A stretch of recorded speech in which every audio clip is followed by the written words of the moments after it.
Programme का ये मकसद समझता हूँ, जिस लिए मैं चाह रहा हूँ कि आपसे ये टाइम जो है वो हमें देख रहे हैं आवाज़ें हमारे लोगों में सॉरी जल्दी करो, ए करो, ओ करो, ये हमारी तबीयतों का हिस्सा होता है जो कि सरासर जहालत है। खामोशी सबसे बेहतरीन चीज़ है। एक ज़ुबान बंद रहना 100 भलाई और खैर और उसकी बेहतरी का मकसद होता है। ये जो मजलिस जहाँ हम बैठे हुए हैं ना, ये उलमा से इनसे पूछ लें, ये खैर की मजलिस है। किसकी है? खैर की, भलाई की, अच्छाई की, किसी के लिए एहसास सवाब करने की। तो उसमें ये फिर ऐसे कर लो वैसे कर लो, कोशिश करनी चाहिए कि हम खामोश रहें और कुछ बेहतर ही होने के लिए ये सब कुछ हो रहा है।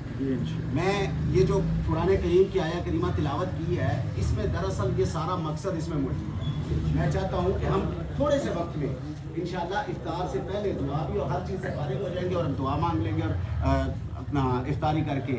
और मौलाना साहब ने चूँकि मस्जिद में जाके निज़ाम को वो देखना है, तो इफ्तारी करके भी जाएँ तो मस्जिद में पहुँच के जमात भी करवा सकते हैं, ऐसा मुमकिन है। तो गुजारिश ये है कि अल्लाह रब्बुल इज़्ज़त ने कुरान करीम में जो फरमाया वक़दा रब्बुका अल्ला ताबुदू इल्ला इय्याहु व बिल वालिदैनि इहसाना। अल्लाह ने अपनी तौहीद के साथ सबसे बड़ा अकीदा तौहीद है। जब अकायद को हम देखते हैं, अल्लाह की वहदानियत, अल्लाह को वहदहू ला शरीक मानना, जानना, उसका जिक्र किया। एन उसके साथ मिला कि अल्लाह पाक ने फरमाया व बिल वालिदैनि इहसाना, कि अपने माँ बाप के साथ उसने सलूक करना, अच्छा बर्ताव करना। और एहसान है ही वो जो बेहतर हो। आप अदले का बदला करें तो वो एहसान नहीं है, अदले का बदला करें तो वो एहसान नहीं है। वो तो आप जो आपके हाथ भी होता है कि पांजी डालना, जो भी कहते हैं उसके मुताबिक। माँ बाप के लिए अल्लाह ने अपनी तौहीद के साथ जिक्र किया है, इनके साथ एहसान करना। अब जीते हुए एहसान क्या है कि उनके सामने बिछ जाया जाए। अल्लाह ने कुरान में फरमाया कि उनके सामने बिछ जाओ। ऐसे जैसे इंसान, ये परिंदा ना, परिंदा परवाज़ करता है, उड़ता रहता है, लेकिन वो अपने दाने के लिए, अपने घोंसले के लिए, उसके लिए आने के लिए यूं उतरता है नीचे, अपनी परवाज़ को नीचे करके तो आके बिछ जाता है।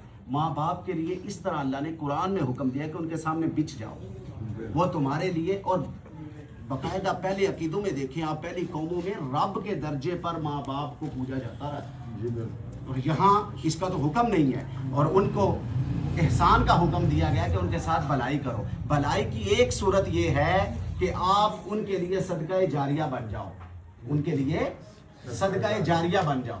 मैं समझता हूँ अपने तौर पे, बाकी सब अपने अंदाज में उसको समझ और देख सकते हैं, कि हम अपने माँ बाप के लिए सदका जारिया उस वक़्त बन सकते हैं जब हमसे खैर निकले, हमसे भलाई और खैर निकले। किसी का अच्छा सोचें, अच्छा बर्ताव करें, किसी के लिए अच्छा अल्फाज, अच्छा चुनाव करें, खैर खाही का जज्बा हो, ये भलाई है। और दूसरी तरफ सारी बदबख्ती और बुराई है कि जो आप किसी के लिए बुरा सोचें, बुरी फिक्र रखें, बुरा अंदाज हो, गालम गलोच हो, ज़ुबान का गंदा इस्तेमाल हो, सोच और फिक्र का गंदा इस्तेमाल हो, ये सब बुराई है। और ये बात जहन में रख लें, जैसे सदका जारिया है ना, जो बात हमने जिससे शुरू की कि माँ बाप जिन्होंने पाला पोसा पैदा किया, सब कुछ हमारे लिए किया, वो इस दुनिया से चले गए।